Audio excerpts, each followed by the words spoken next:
Hello, good morning. So আমি আবারও কিন্তু একটা লং ভিডিও নিয়ে চলে আসলাম তোমাদের সামনে। আর আজকের ভিডিওতে আমি মাটি দিয়ে দুটো জিনিস তৈরি করব। একটা হচ্ছে মাটির তৈরি সসপ্যান এবং আরেকটা হচ্ছে মাটির তৈরি কাপ বা কফি মাগ যাই বলো না কেন। তো চলো ভিডিওটা শুরু করা যাক। সো দেখো প্রথমে কিন্তু আমি এখানটায় মাটির সসপ্যানটাকে তৈরি করছি। তার জন্য দেখো প্রথমে মাটিটাকে রুটির মতো করে বেলে নিয়েছি। তারপরে দেখো একটা বেস তৈরি করে নিয়ে চারিদিক দিয়ে কিন্তু মাটিতে দেখো কভার করে দিয়েছি। এরপরে অ্যাটাচ করা হয়ে গেলে আমি জলের সাহায্যে খুব ভালো মতো করে মসৃণ করে নিয়েছি।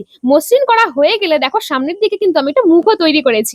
এবারে সব থেকে বড় কাজ হচ্ছে এটার একটা হাতল লাগানোর। আর এই হাতল লাগাতে না আমার অনেকটা সময় লেগেছে, কারণ হাতলটা বারবার করে লাগাতে গিয়ে না ভেঙে যাচ্ছিল। তাই জন্য সব থেকে শেষে না আমি আঠার সাহায্যে কিন্তু এই হাতলটাকে লাগিয়েছি। ও হ্যাঁ, আর একটা কথা বলি, তোমরা যদি চাও যে এইরকম টাইপের একটা সসপ্যান তৈরি করে সেটাকে ভালো করে শুকিয়ে পুড়িয়ে নেওয়ার পরে ব্যবহার করবে, তাহলে কিন্তু নিঃসন্দেহে ব্যবহার করতে পারো। সো হ্যাঁ, তৈরি হয়ে গেছে আমাদের মাটি দিয়ে একটি সসপ্যান। আর হ্যাঁ, তোমাদেরকে কিন্তু আমি এখন এটাকে বলবো না যে কেমন হয়েছে বলো, তোমরা কিন্তু ভিডিও লাস্টে আমাকে দেখে জানিও যে এটা নাকি মাটির তৈরি যে কাপটা তৈরি করব সেটা সব থেকে বেশি ভালো হয়েছে। তো চলো, অনেক তো বক বক করলাম, এবার চলো কাপটাকে তৈরি করে ফেলি। সো কাপটাকে তৈরি করার জন্য কিন্তু আমি একই রকমের প্রসেস এখানটা অ্যাপ্লাই করেছি, মানে যেরকম ওই সসপ্যানটাকে তৈরি করেছিলাম সেম কিন্তু একই প্রসেস। প্রথমে মাটিটাকে রুটির মতো করে বেলে নিয়েছি, তারপরে দেখো একটা বেস তৈরি করে নিয়ে দেখো চারি সাইড দিয়ে কিন্তু মাটি দিয়ে কভার করে দিয়েছি। তারপরে এটাকে খুব ভালো করে কিন্তু অ্যাটাচ করে দিয়েছি। তারপরে একটু ভালো করে মসৃণ করে নিলে কিন্তু কফির যে বডিটা সেটা তৈরি। আর সব থেকে শেষে দেখো একটা হাতলও কিন্তু আমি লাগিয়ে দিয়েছি। আর যারা এতক্ষণ ধরে আমার ভিডিওটা দেখলে তাদেরকে তো অতি অবশ্যই thank you thank you thank you.